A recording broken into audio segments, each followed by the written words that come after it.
NYC mayor retreats after related company's $3.6 billion Hudson Yards Phase Two loses anchor tenant. Hudson Yards was never supposed to work, at least not according to most of the real estate analysts who looked at the original proposal back in the 2010s. Building an entirely new neighborhood on top of an active rail yard, financed largely through a novel bond structure tied to future tax revenue that didn't exist yet, anchored by office towers nobody had committed to filling. Related companies built it anyway, under Stephen Ross, a developer who'd spent 4 decades making exactly this kind of impossible-sounding bet pay off, from the Time Warner Center to a string of projects across the country that other developers had walked away from as too risky. Ross grew up in Detroit, the son of a lawyer, and got his start in real estate finance in the 1970s, structuring government-subsidized affordable housing deals.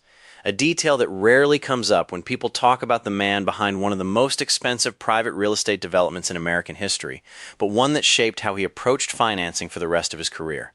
He founded Related in 1972 with a small staff and a niche focus on affordable housing tax credits, gradually expanding into luxury residential and commercial development over the following decades, until the firm became one of the largest privately held real estate companies in the country.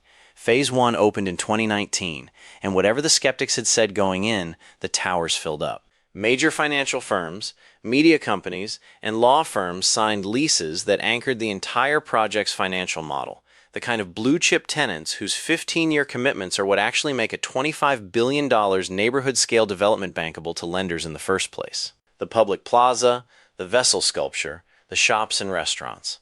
All of it depended on a foundation of office leases that had to be locked in years before a single resident or shopper ever set foot in the neighborhood. Phase 2 was supposed to be the sequel nobody doubted anymore. $3.6 billion in projected construction and financing costs. Another cluster of towers extending the platform further west over the rail yard, anchored from the earliest planning stages by a single massive anchor tenant. A global financial services firm that had signed a letter of intent for nearly 40% of the planned office space, the kind of commitment that turns a speculative megaproject into a financeable one almost overnight.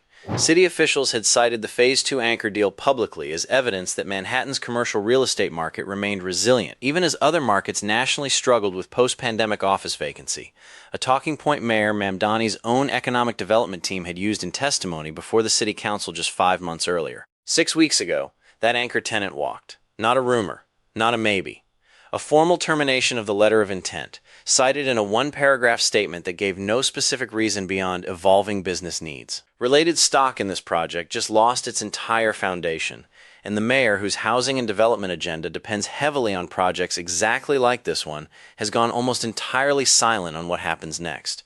You don't need to work in commercial real estate for this one to matter to you. Any city trying to expand its tax base and its housing supply through large anchor tenant-dependent megaprojects is one lost letter of intent away from watching billions in planned development. Simply stop moving, and it's happening here in real time. Subscribe before we continue, because there's a number buried inside the anchor tenant's actual reason for leaving that never made it into Related's public statement. And once you see it, the entire timeline of this story reads completely differently. February 2026. The global financial services firm anchoring Hudson Yards Phase 2 formally withdraws its letter of intent. 4 months after Mayor Mamdani's administration finalized a new commercial occupancy tax structure specifically targeting large single-tenant office leases in newly constructed towers above a certain square footage threshold. The tax, framed publicly as a measure to ensure big corporate tenants contribute proportionally to the infrastructure costs of the mega developments they anchor, applies a graduated surcharge based on the percentage of a building a single tenant occupies. The logic being that a tenant occupying 40% of a tower benefits disproportionately from the project's amenities and infrastructure and should pay. Accordingly, on paper, the policy target makes some sense. Large anchor tenants do capture outsized benefits from megaprojects, often negotiating significant tax abatements and infrastructure concessions specifically because their commitment is what makes the project financeable in the first place. Asking them to also contribute to ongoing occupancy costs isn't inherently unreasonable, and several city council members who backed the measure pointed to similar occupancy surcharges already in place in cities like Boston and Chicago as precedent, arguing New York was actually behind the curve on this specific form of commercial tax policy. The bill passed with relatively little organized opposition, in part because no single anchor tenant showed up to testify against a tax that, at the time of the vote, hadn't yet cost anyone a specific, identifiable deal. Here's what the tax's own economic modeling didn't fully capture. The anchor tenant's lease negotiation with Related had been running for nearly 2 years before the tax was finalized, built around a specific total occupancy cost figure that made the deal work against the firm's own real estate budget projections for the next 15 years. Corporate real estate decisions at this scale don't happen quickly or casually. A 15-year commitment for 40% of a tower involves board-level approval, detailed financial modeling against the firm's own long-term headcount and space projections, and sign-off from a real estate committee that had already spent the better part of 2 years diligencing this exact deal. The new occupancy surcharge, applied retroactively to any lease finalized after the policy's effective date, added an estimated $340 million to the total cost of the lease over its full term. A number large enough to meaningfully change the deal's underlying economics, arriving at almost the exact moment the firm's real estate committee was scheduled to finalize the lease. That timing wasn't a coincidence born of bad luck so much as a structural blind spot in how the policy was designed. Anyone negotiating a mega-project lease of this scale is working on a timeline measured in years, not months, which means any new tax targeting these leases was always going to intersect with deals already deep in negotiation, calculated against a completely different cost basis than the one that existed the day the tax passed. The bill's sponsors, when asked about this dynamic in later reporting, acknowledged they hadn't specifically modeled how many active negotiations citywide might be affected by a policy change landing mid-negotiation, because the city doesn't have visibility into private lease negotiations until they're finalized and filed. City Hall's public messaging around the tax emphasized its projected annual revenue, approximately $85 million citywide once fully phased in across all qualifying megaproject leases. That's the number that appeared in every press release and budget briefing, presented as a clean, defensible win, asking large corporate tenants to pay their fair share of the infrastructure investment that makes their office towers valuable in the first place. What didn't appear anywhere in that public messaging was any acknowledgement that the tax's structure, by targeting exactly the kind of large single-tenant leases that make megaprojects financeable, creates a direct disincentive for the one type of tenant commitment that turns a speculative development into a bankable one. There's an irony buried in here that's easy to miss on a first read. The entire reason Hudson Yards Phase 1 succeeded where analysts had predicted failure was precisely because Related managed to lock in large anchor tenants willing to commit to significant single-tenant occupancy well before construction finished. That's the exact behavior the new tax structure penalizes most heavily. The graduated surcharge scales up specifically as a single tenant's share of a building's square footage increases, meaning the tax is highest exactly where the commitment that makes a megaproject bankable is strongest. $85 million in projected annual tax revenue, citywide, once the policy is fully phased in across every qualifying lease in the city. Against that, a single anchor tenant walking away from a $3.6 billion project because the new tax changed the math on a deal 2 years in the making, at the exact moment it was supposed to be finalized, taking with it not just its own lease, but the financing foundation the rest of the project's construction schedule depended on. Step into the actual mechanics of what happens next, because the consequences cascade well beyond Related company's balance sheet.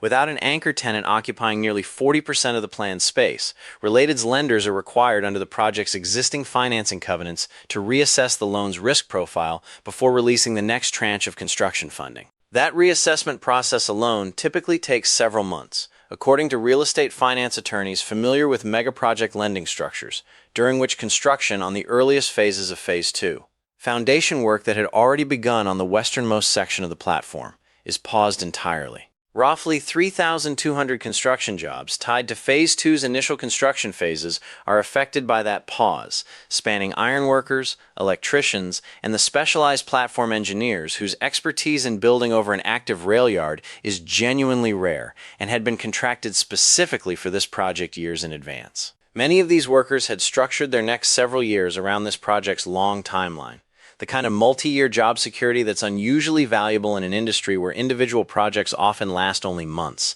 allowing them to plan mortgages, kids' school enrollments, and family finances around a stability that's rare in construction trades. One structural engineer on the project, who spent 3 years developing the platform engineering plans specifically for this site's unique rail yard conditions, now finds that expertise without an active application anywhere else in the city, because there simply isn't another project of this exact scale and complexity currently under construction that needs his specific skill set. Building a platform over active commuter rail infrastructure involves engineering constraints that don't come up on a typical high-rise project. vibration tolerances, emergency access requirements, coordination with rail authority schedules that can only happen during specific overnight maintenance windows. He's not unemployed in the traditional sense. His firm is trying to find him other work, possibly on a similar platform project being explored in another city. But the specialized, high-value role he spent 3 years building toward is on indefinite hold, and nobody can tell him whether it resumes in 3 months or 3 years. The Ironworkers Union local representing crews who'd already begun foundation work on the westernmost section of the platform is now negotiating with Related over how many of its members can be temporarily reassigned to other active projects across the city versus how many face an indefinite gap in work. Union leadership has been careful in public statements not to blame the mayor directly, aware of the administration's broader pro-labor positioning on other issues, but privately, according to workers close to the negotiations, there's real frustration that a policy build is making large corporations pay their fair share, ended up freezing exactly the union construction jobs the administration has, otherwise championed loudly.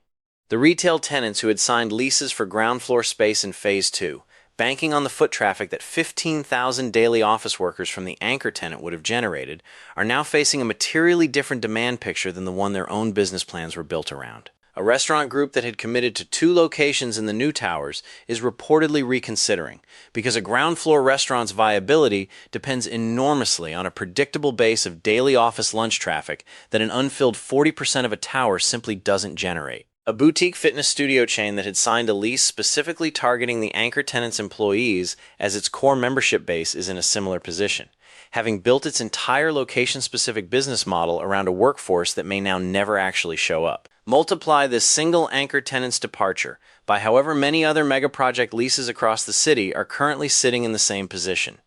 Deals negotiated over years, structured around occupancy costs calculated before this new tax existed, now needing to be renegotiated or abandoned entirely as tenants recalculate whether the numbers still work. The $85 million revenue projection treated the policy as if it would simply apply cleanly going forward. It didn't fully account for how many deals already years into negotiation would get caught in exactly this transition gap, with tenants pulling out rather than absorbing a cost increase that wasn't part of the original calculus. None of this means the underlying policy goal was unreasonable. Large anchor tenants in megaprojects genuinely do capture significant value from public infrastructure investment and tax abatements that make these projects possible in the first place, and there's a legitimate public interest in ensuring that value is shared more broadly rather than captured entirely by the tenant and the developer. That part of the policy's premise isn't the problem, and plenty of cities have implemented similar occupancy surcharges without triggering the kind of anchor tenant flight New York is now seeing. What wasn't modeled, or at least wasn't modeled publicly with any real transparency, is how a graduated surcharge applied to exactly the kind of large single-tenant commitments that make megaprojects bankable would interact with deals already deep in negotiation, calibrated against occupancy costs that existed before the tax did. A grandfather clause protecting leases already substantially negotiated before the policy's announcement, or a longer phase-in period giving tenants time to recalculate rather than simply walk, might have preserved the tax's underlying goal without costing the city a $3.6 billion anchor commitment and 3,200 construction jobs in the process. Other cities that implemented similar policies successfully, according to comparisons cited by real estate industry groups, generally included exactly this kind of transition protection, precisely to avoid this scenario. So here's the question worth sitting with. When a policy correctly identifies that large corporate tenants should contribute more to the megaprojects they anchor, but the timing and structure of that policy ends up driving away the exact commitment that makes those projects possible at all, is that closing a loophole, or is that quietly dismantling the mechanism that builds affordable housing, tax base, and thousands of union jobs in the first place? Let us know where you land in the comments. And we're not done pulling this thread. Next, we're looking at how many other anchor tenant negotiations across the city's pipeline of megaprojects are quietly recalculating their numbers right now, before they ever make it to a headline.